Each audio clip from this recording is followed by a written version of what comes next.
অনেকে তারাখ্যাপা, অনেকে নজর আলী, অনেকে বিদ্রোহী কবি, অনেকে দুঃখ মিয়া, অনেকে অনেকভাবে চিনি তাকে। কে বলুন তো? বুঝতে পারছেন কিছু? নমস্কার, আমি সঞ্চয়িতা। বাংলা সম্পদ চ্যানেলে আপনাদের সবাইকে স্বাগত জানাই। আজ যে বিষয়টি নিয়ে আলোচনা করব সেটি হলো কাজী নজরুল ইসলামের জীবনী।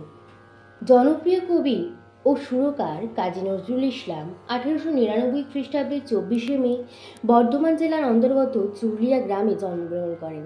তার পিতার নাম কাজী ফকির আহমেদ ও মাতা জায়েদা খাতুন।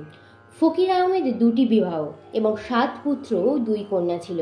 4 ভ্রাতার অকাল মৃত্যুর পর নজরুলের জন্ম হওয়ায় তার ডাক নাম দেওয়া হয়েছিল দুঃখ মিয়া। নজরুল বাল্যকালে অত্যন্ত চঞ্চল প্রকৃতির দুরন্ত ছিলেন। কোনো শাসন অনুশাসনে তিনি ধার ধারতেন না, ফলে গ্রামবাসীরা তার অত্যাচারে ব্যতিব্যস্ত হয়ে ওঠে। কিন্তু মাত্র 9 বছর বয়সে পিতার অকাল মৃত্যুতে সংসারের সমস্ত দায় দায়িত্ব তার উপর এসে পড়ে। ফলে তার জীবন ধারাবাহিকভাবে পড়াশোনা করা হয়নি। তিনি গ্রামের মন্তব্যে পড়াশোনা করতেন। পরবর্তীকালে উক্ত মন্তব্যে শিক্ষকতা করে এবং গ্রামের মোল্লাগিরি করে জীবিকা নির্বাহ করতে বাধ্য হন। তার মেধা ও জ্ঞান পিপাসা স্কুলের বিধিবদ্ধ পড়াশোনার বাইরে, যেখানে যা কিছু শিক্ষা নিয়েও তাকে বিশেষভাবে আকর্ষণ করত। তিনি স্বভাবে উদাসীন থাকায় লোকে তাকে তারাখ্যাপা ও নজর আলী নামে অভিহিত করত। আর্থিক উপার্জনের তাগিদে বাল্যকালে তিনি লেটর দলে যোগ দেন। লেটর দলে থাকাকালীন গান রচনার ভার তার উপর এসে পড়ে। দলের প্রয়োজনে গান রচনা ছাড়াও ঢোলক, বাঁশি ইত্যাদি বাদনেও তিনি বিশেষ পারদর্শিতার পরিচয় দেন। তাঁর গানে মুগ্ধ হয়ে এক বাঙালি খ্রিস্টান গড সাহেব তাকে বাবুর্চির কাজ দেন।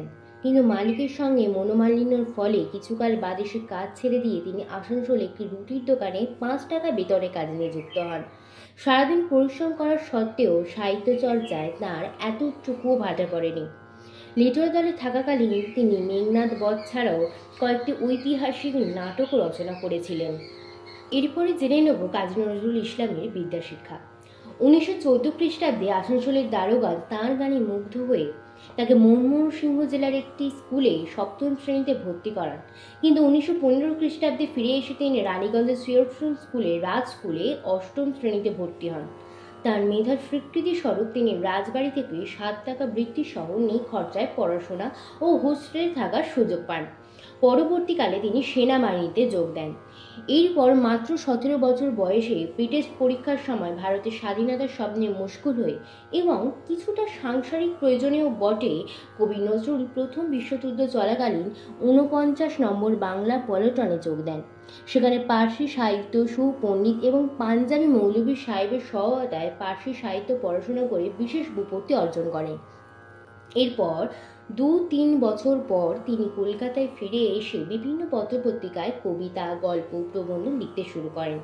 এই সময় বিদ্রোহী ও কামাল পাশা কবিতা প্রকাশিত হওয়ায় তার নাম বাঙালি সমাজে ছড়িয়ে পড়ে। এরপরে হয় পত্রিকা প্রকাশ। 1920 খ্রিস্টাব্দে নজরুল নবযুগ পত্রিকার যুগ্ম সম্পাদকের দায়িত্ব গ্রহণ করেন এবং 1922 খ্রিস্টাব্দে তিনি ধূমকেতু নামে একটি সাপ্তাহিক পত্রিকা প্রকাশ করেন। পরাধীন ভারতবাসীকে স্বাধীনতার মন্ত্রে দীক্ষিত করাই ছিল দুটি পত্রিকার মূল উদ্দেশ্য। ধূমকেতুর মধ্যে অগ্নিযোগের বিপ্লবী আন্দোলনের সমর্থনে প্রবন্ধ, কবিতা প্রভৃতি প্রকাশিত হয়।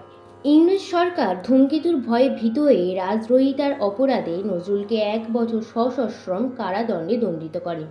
জেলে বসে তিনি কারার ওই লৌহ কপাট ভেঙে ফেল কররে লোপাট, এই শিকল পরার ছল মোদের, এর মতো অজস্র জ্বালাময়ী গান রচনা করেন। এছাড়াও জেলের অন্যায় অবিচারের বিরুদ্ধে স্বাধীনতাকামী কবি 39 দিন অনশন করেন। কবিগুরুর প্রচেষ্টায় এবং কর্তৃপক্ষ সমস্ত দাবি মেনে নেওয়ায় তিনি অনশন ভঙ্গ করেন। জেলে বসে তাঁর অগ্নিগর্ভ লেখা ছাড়াও অমানসিক কষ্টের বিবরণ তাকে বাংলার জনমানসে বিশেষ জনপ্রিয় তথা শ্রদ্ধার আসনে প্রতিষ্ঠিত করে। কাজী নজরুল ইসলামের বিবাহ। 1924 খ্রিস্টাব্দের 24শে এপ্রিল নজরুল গিরিবালা দেবীর কন্যা প্রমীলা দেবীকে বিবাহ করেন। বুলবুল নামে তার একটি পুত্র সন্তান জন্মগ্রহণ করেন। মাত্র 4 বছর বয়সে বসন্ত রোগে আক্রান্ত হয়ে সেই স্নেহের দুলাল পরলোক গমন করে। শোকে দুঃখে মোহমান্য কবি গৃহযোগী বরদাচরণের সান্নিধ্য এসে মানসিক শান্তি লাভ করেন। এবং বিশৃঙ্খল জীবনে তিনি শৃঙ্খলা ফিরিয়ে আনেন। সঙ্গীত ও কাব্য রচনা। এই সময় তিনি হিন্দু মুসলিম যুদ্ধ, পথের দিশা, কান্ডারি হুঁশিয়ার প্রভৃতি কবিতা লেখেন এবং গজল রচনায় মেতে ওঠেন। তিনি কিছুদিন গ্রামোফোন কোম্পানি ও আকাশবাণীর সঙ্গীত পরিচালক পদেও নিযুক্ত ছিলেন। 1940 খ্রিস্টাব্দে কবি জায়া পক্ষাঘাতে আক্রান্ত হয়ে দেহত্যাগ করেন। ফলে কবির জীবনে আরও নির্মম আঘাত নেমে আসে। 1942 খ্রিস্টাব্দে তিনি এক দুরারোগ্য ব্যাধিতে আক্রান্ত হন এবং প্রায় 35 বছর বয়সে এই বিদ্রোহী কবি সম্পূর্ণ নিশ্চুপ জীবন যাপন করে 1976 খ্রিস্টাব্দে 29 আগস্ট ঢাকাতে শেষ নিঃশ্বাস ত্যাগ করেন এবং সেখানেই তাকে সমাধিস্থ করা হয়। সর্বশেষে বা পরিশেষে এটাই বলবো, বহুমুখী প্রতিভা নিয়ে নজরুলের আবির্ভাব হলেও প্রকৃতপক্ষে তার প্রতিভার অপূর্ব বিকাশ ঘটেছিল সঙ্গীত ও কবিতায়। ধ্রুপদ, খেয়াল, ঠুংরি থেকে রামপ্রসাদী, কীর্তন, বাউল, ভাটিয়ালির লেটো, স্বদেশী গজল, ইসলামী শ্যামা সঙ্গীত, হাসির গান প্রভৃতি কোনো দিকেই তিনি বাদ দেননি। তিনি অসংখ্য গান রচনা করেছেন। রবীন্দ্রনাথের মতোই তিনি একাধারে গীতকার, সুরকার ও কবি হওয়ার তাঁর গান কাব্যের সম্পদে সমৃদ্ধ। এই রকম গুরুত্বপূর্ণ তথ্য জানতে আগ্রহী হলে কমেন্ট বক্সে গিয়ে কমেন্ট করুন। স্বল্প সময়ে অতি সংক্ষেপে গুরুত্বপূর্ণ তথ্য পেতে গেলে চ্যানেলটি সাবস্ক্রাইব করুন। ভালো লাগলে লাইক শেয়ার করতে ভুলবেন না। আজ ভিডিওটা এখানেই শেষ করলাম। ভালো থাকবেন, সুস্থ থাকবেন, সাবধানে থাকবেন। ধন্যবাদ।